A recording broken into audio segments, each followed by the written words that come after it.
So this is the Pixel 8 Pro. Still feels like the smartest choice, especially when you look at what the Pixel 9 Pro XL costs right now. I mean, why pay more when this already nails everything that matters? It's comfortable, it's reliable, and it doesn't feel like it's aging out anytime soon. I've got the Android 16 beta on it, Material 3 Expressive, and it's wild how much that changes the vibe. The colors hit different, animations feel smoother, and the whole thing just feels more put together. Not new, but better. And suddenly, this doesn't feel like a 2-year-old phone at all. Visually, still one of the best looking phones out there. I know everyone says that, but this thing has this soft touch on the back, Victus too, and the frame, the aluminum, the way it wraps, yeah, it's nice. Pixel 7 Pro was boxy and kinda sharp. This is smoother, less aggressive, and the screen's flat on this one, which means no weird color shifts on the edges when you tilt it a bit. That used to drive me nuts, but yeah, you'll still see some people complaining about it. I don't really get why. Feels like a non-issue at this point. The display is just stupid good. 120Hz LTPO OLED, 3K resolution. Whatever the numbers are, it's just buttery and bright. I can see it in direct sun without squinting, which I can't say for a lot of other phones. Camera-wise, of course, still hits. Photos are clean, natural looking. It doesn't try to punch you in the face with contrast like some other brands. And the zoom, okay, it's not 100x, but the 5x periscope lens can go to 30x in photos and 20x in video. And with the enhanced zoom thing in the Photos app, it kinda fakes its way to 50x if you are into that. No portrait mode at 5x though, that kinda sucks. But the natural depth blur is decent. It gets the job done. The ultra wide is actually wide, like noticeably, not just slightly stretched like the Pixel 6. It fits way more in the frame and still looks sharp, not warped. Video has definitely come a long way, like if you compare low light video from the Pixel 6 to this, it's not even close. Pixel 8 Pro keeps way more detail, less grain, better stabilization. During the day, kinda similar, but at night, this one wins. Easy. Video boost is cool too, but don't expect it to magically fix great videos. If your footage is already solid, it won't do much, but if it's bad, like really bad lighting, it pulls out stuff you wouldn't expect, makes it usable. And the Gcam interface is a lot better now. Super clean, everything's in place. Nothing's hidden, just faster to use. I can actually find things without guessing where Google moved it this time. Selfie cam's good, 10.5 megapixels, shoots 4K 60, but it's not my favorite for selfies. It does the job, it's reliable, that's it.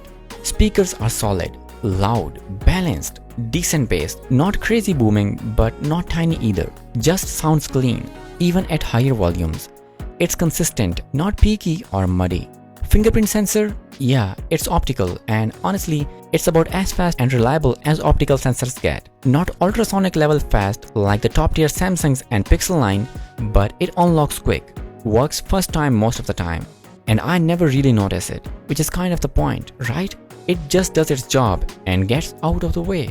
Social media apps run smooth, obviously. Snapchat, Instagram, they actually tap into the main camera now. Not like before where the quality looked like it came from a toaster. And depending on where you are, you can switch lenses, which is great. Quality-wise, still not iPhone level, but it's way better than Pixels used to be. Usable, shareable, doesn't feel like you're posting from a backup phone. Charging, it's 30 watts wired. Not blazing fast but not slow either. Gets me to like 50% pretty quick. I'm not the kind of person who stresses over 0 to 100 in 20 minutes, so it works for me. Wireless and reverse wireless are both here. I tried charging it with Pixel 6, it bumped to like 2% and then died immediately. Haptics, still great. You feel every tap. It's subtle but you know it's there. And now with Material 3 Expressive, feels like it all works together better. Android 16 Material 3 Expressive. I installed it on the Pixel 8 Pro about a week ago and I didn't expect to say this. This version is doing something different. Like it finally found its rhythm. If I could hand this phone to my younger self back when I was obsessing over widgets and launchers, that kid would probably freak out. The moment it boots up, the difference is immediate. Visually, everything feels more refined. It's cleaner, tighter, and beautiful. There's actual personality over here. Settings got a complete overhaul. It's still Android, still a list of options and toggles, but now it has structure, icons, color, grouping that makes sense. It doesn't feel like you are sifting through a control panel anymore. Gaming, yeah, it's fine.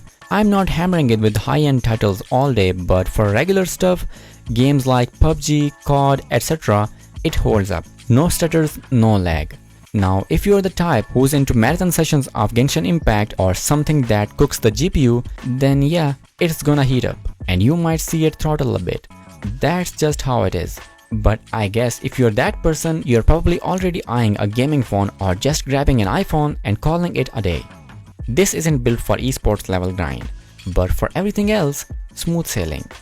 Battery's been good. I got 5 to 7 hours of screen on time, and I have been pretty happy with it. But after Google's May 2025 update, a bunch of people said their battery tanked and now drains crazy fast. I haven't seen that personally, but I'm keeping an eye on it. And that thermometer thing? Look, you and I both know it's not some FDA-approved medical tool. You're not gonna use it to check for a fever, but still it's not totally useless. It's one of those features where, just because it exists, you end up finding reasons to mess with it.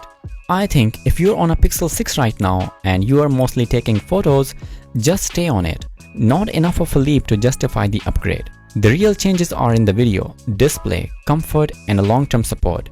And I do mean long term. Google says 7 years of updates. That means it's not gonna feel old anytime soon. This promise alone puts it ahead of the Pixel 6 and 7, which already feel like they're starting to fade out.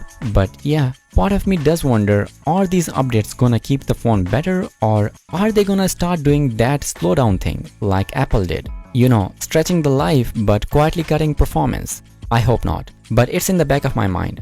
Coming back to the camera. The camera experience goes beyond just what it captures. It's much more polished here. Yep, Pixel 8 Pro still has that lens transition glitch, but it's not that bad. There's less lag between shutter press and photo saved. It feels fast, especially when jumping between modes. In scenes with weird mixed lighting, like indoor daylight mixed with warm bulbs, the white balance stays balanced. Most phones shift all over the place or overcorrect. Here, it's stable, even in motion. Where it gets even interesting is with the AI-powered editing. Magic Editor is here, of course, for you to mess with it. Sometimes it nails everything, but other times it's slightly off. Even in burst shooting or motion photos, clarity holds up, no weird ghosting, and no drop in dynamic range.